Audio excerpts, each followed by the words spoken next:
Hey, today we are in the 6, sneaking into the luxury suite for my first ever Raptors game. I honestly felt like a super rich person with the food service and the best seats in the house.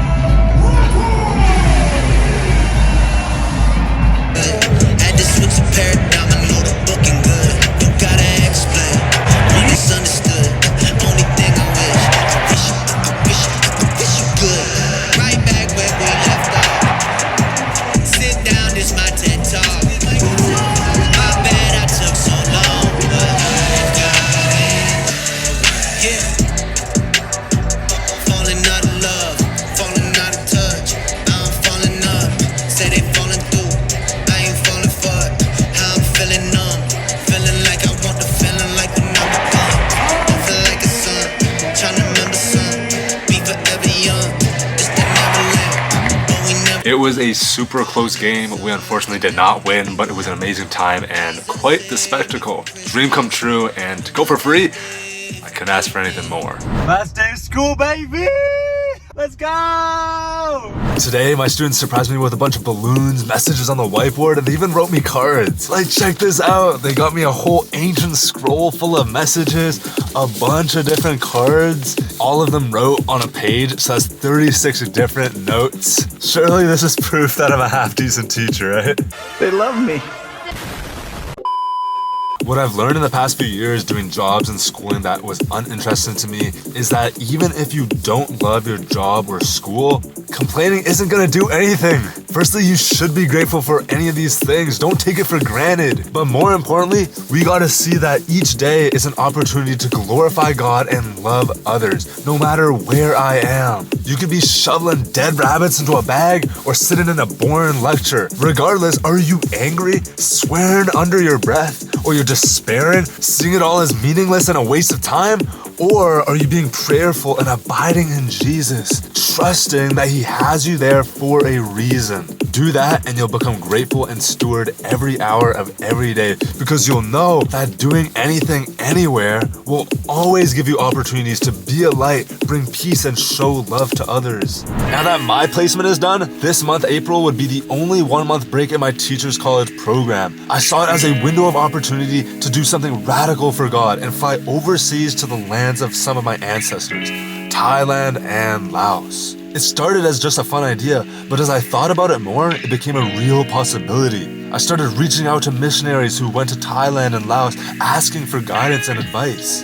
As I continued to pray and reflect, I became more interested in the idea of going as a solo envision trip for Barak Project, looking past the curtains of tourism and sightseeing and facing the darkness, injustice, and corruption. When I was at Teens Conference, I even ran into a few people who did missions in Thailand and Laos. I thought there was no way that this could be a coincidence. God was surely making a way. Riding the momentum from that conference, I was pumped and ready, thinking of all the content ideas and growth to be had. But I was in for a rude awakening when my parents said no, after saying yes a month prior. And I'll be honest, I was angry. I didn't even say anything to them. I just went to pray because I knew that I had to give my anger to God before it corrupted me. My anger slowly turned into disappointment as I saw this once-in-a-lifetime opportunity slip away before my eyes. I was betting on this 3-week trip to film a ton for Barak Project, gather stories, and witness what God's doing around the world. A powerful opportunity for spiritual formation and personal growth. So you can imagine how upset I was. I was ready to fly, get out of here.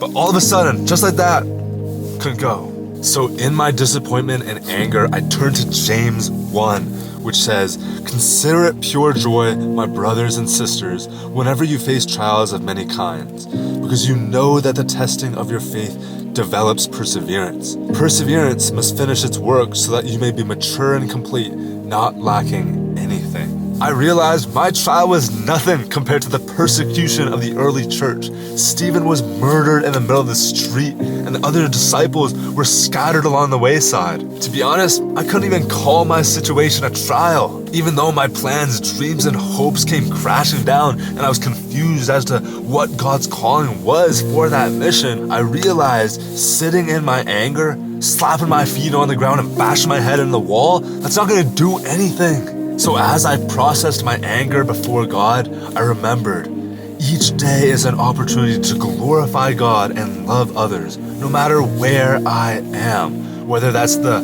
red light district of Bangkok or in the streets of Toronto where I live. Yes, my plans became a hot pile of rancid corn-filled poo. It turned fecal, stercoraceous, if you will. But God's plans, they always prevail. Sure, maybe I can't go to Thailand this year, but it doesn't mean I have to quit Barak Project. The mission field is in our cities just as much as it is overseas. So I decided I'm gonna find a way to expand this ministry, live on mission, no matter how many setbacks. Just like Gamaliel says in Acts 5, for if their purpose or activity is of human origin, it will fail. But if it is from God, you will not be able to stop these men. You will only find yourselves fighting against God. I might not be able to fly to Thailand, but I can drive to Hamilton. We've ought to remember that people in our very cities and communities need Jesus, and if we're not going, who's going? What's the point of good news if you never share it? How can you say that you know God's love when you don't even love others? Yeah, we are in the Hammer today with Love on Hamilton, a ministry that does outreach here in downtown. I've never been, but I'm super excited to see what God does, and yeah, let's just love the people. Come on. It was raining like mad, but after some prayer, God held the rain up so we could hit the streets. I joined a group of 3 and we dragged a wagon of water, food, and gospel tracts. Now pause, cut. Look, this is very different from anything I've done before, completely out of my comfort zone. But how can you grow in faith if you never get stretched, challenged? So I pulled up to the ministry to observe. Just see what happens, not judge, be open-minded. That's crucial, especially for what's about to happen. There was a concert for Cardi B, so the streets were crowded. The smell of weed filled my nose at every turn. Regardless, my group members would ask the people if they needed water or bananas. Now, they didn't do no street preaching. Interactions were very organic. Give a water bottle, have a nice evening, kind of deal. But we did run into some people who were down to chat longer, including some homeless people.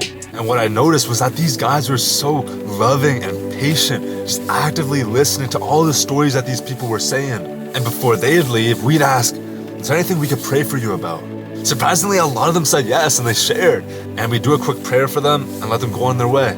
But here's where it gets crazy. Some ladies asked our guy, hey, can you take a picture of us? He was like, yeah, sure. And after some small talk, he suddenly asked, do you have any pains in your body? And she was like, yeah, my foot, my ankle has been hurting and killing me for years. And he was like, let me pray for you. We can heal that right now. So we did a quick prayer, maybe like 10 seconds. And then he was like, yo, try it. And the lady walked around a bit and was like, whoa, it actually feels a lot better. So I asked this guy later, what just happened? Did I just witness a healing right in front of me? And then he showed me this Bible passage and we talked about the gifts of the Spirit and how God gives us the power to heal the sick and cast out demons for His glory. Now this video isn't about healings, I'm just sharing about my life. But clearly something happened that broke everything I once knew. God's challenging me, stretching me in new ways. And not just about healings, but challenging me to step out of my comfort zone into the places that need Jesus the most. This city is full of drugs, homelessness, crime. Tonight, we might have been the only ones to say hi or even look at some of these people in the face. That should break your heart that most Christians aren't doing anything about these injustices, yet God calls the church to do something about it. My mission trip got canceled, but that's not gonna stop me from living missionally. And I'm gonna take you on this ride. I'm gonna show you that you're overthinking faith. I was not prepared, I was not trained, I just showed up. I was open-minded. I didn't even mention all the miracles and coincidences and crazy things that I witnessed today as a result of my obedience. I even prayed for a man to be healed. But the point of this video is this. Each day is an opportunity to glorify God and love others, no matter where I am. So let's stop talking about loving others and stop talking about being a Christian and just do it. Just live it out. For the kingdom of God is not a matter of talk, but of power. So what is your mission?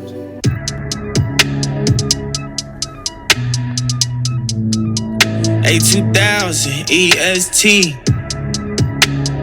OCOEE. Feeding the dirt, feeling like dirt, fading away from all of the hurt. Finding the church, finding what works. Finally spending my time on the things that I love. Finally trusting again, finally loving again. My heart is open again. Remember back then when I wouldn't let nobody in.